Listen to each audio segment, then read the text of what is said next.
I noticed you refer to oil purchases.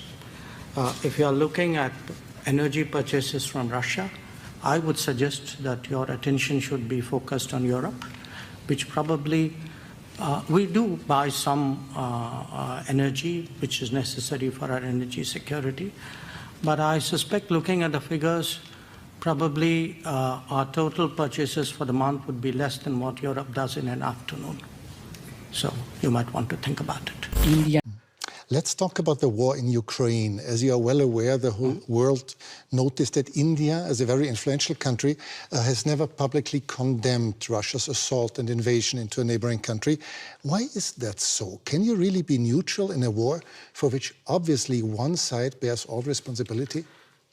Well, look, I think in international relations, you have sometimes very complicated situations.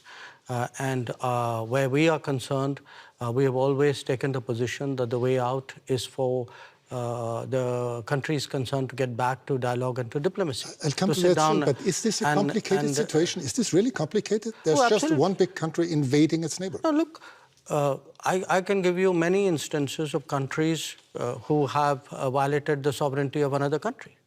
You know, if I were to ask where Europe stood on a lot of those, I'm afraid I'll get a long silence.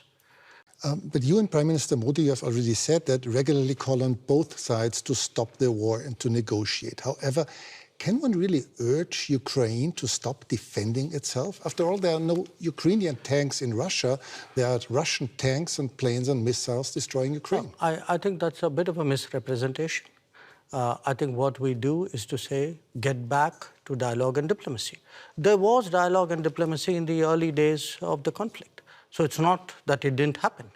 So it's not for us to put conditions and to say this country is equal to that country. That's your judgment. Let's talk about India's interests. India does not take part in Western sanctions against Russia, but has increased its imports from Russia 5 times since the war began. By this, are you not helping Moscow? Are you not financing Russia's war? You know, Europe imported in the same period 6 times the energy which India did. So Europe decreased its imports a lot and dramatically since the war started. You multiplied yours. No, essentially, if it is a matter of principle, why didn't Europe cut on the first day? Why didn't we see on 25th of February a complete cutoff of energy imports from Russia? But you can't say it's my principle, but by the way, I will do it by my timing. Europe has managed to reduce its imports while doing it in a manner in which it is comfortable for Europe. Comfortable? It's manageable. It's maybe a little bit of an overstatement.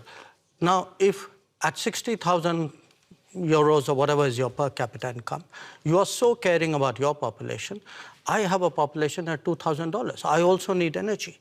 I'm not in a position to pay high prices. The price of oil has doubled. So, and what Europe is doing is also moving into the Middle East and diverting production out of the Middle East into Europe and raising prices. Would you consider India an ally of Russia? No, I think India doesn't. We are an independent country. We do not define ourselves or perceive ourselves in alliance terms. That's very much a Western terminology. It's not a term that we use. You're a diplomat, but several weeks ago you called Pakistan, your neighbor, the epicenter of terrorism. Well, I did it again today without using the word Pakistan. Yes, and this doesn't sound very diplomatic, does it? No, because you are a diplomat doesn't mean you're untruthful. I could use much harsher words than epicenter. So believe me, considering what has been happening to us, I think epicenter is a very diplomatic word.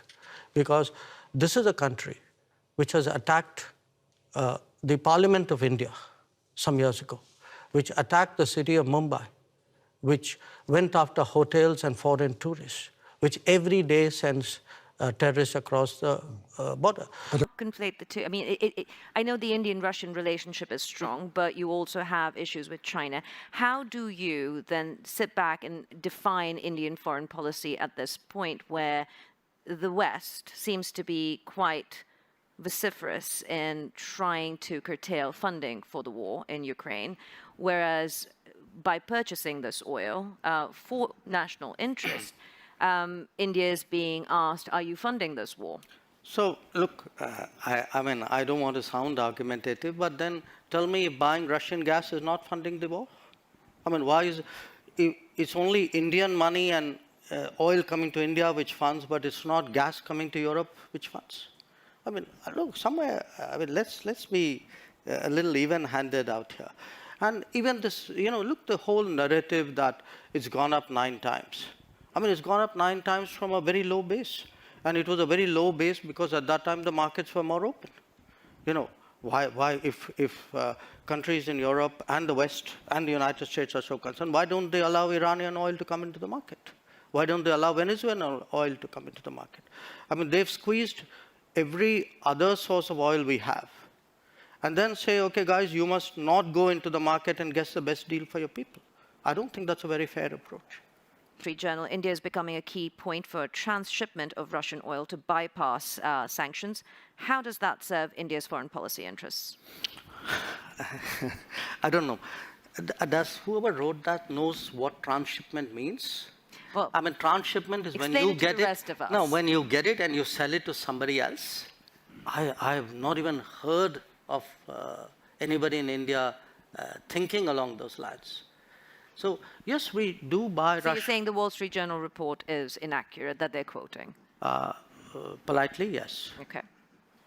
So I can say it less politely, India but is not a conduit to any Russian oil transactions. No, not at all. I mean, listen, please understand the oil markets. There's an enormous shortage of oil. There's a physical shortage of oil.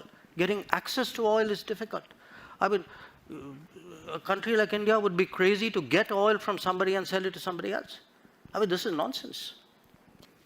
Freelance journalist from Vilnius, Lithuania. Dr. Jaishankar, with the Indian government essentially ignoring war crimes in Ukraine, not condemning Russia, not doing sanctions, Question. you then expect, I'm totally sorry, I know what to do, with India counting on global support for in its struggle with China, its issues with China.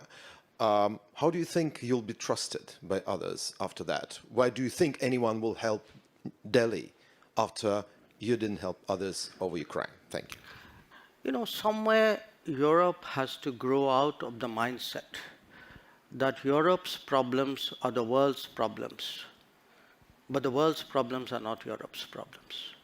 That if it is you, it's yours. If it is me, it's ours. I think that's something, and I see, reflections of that.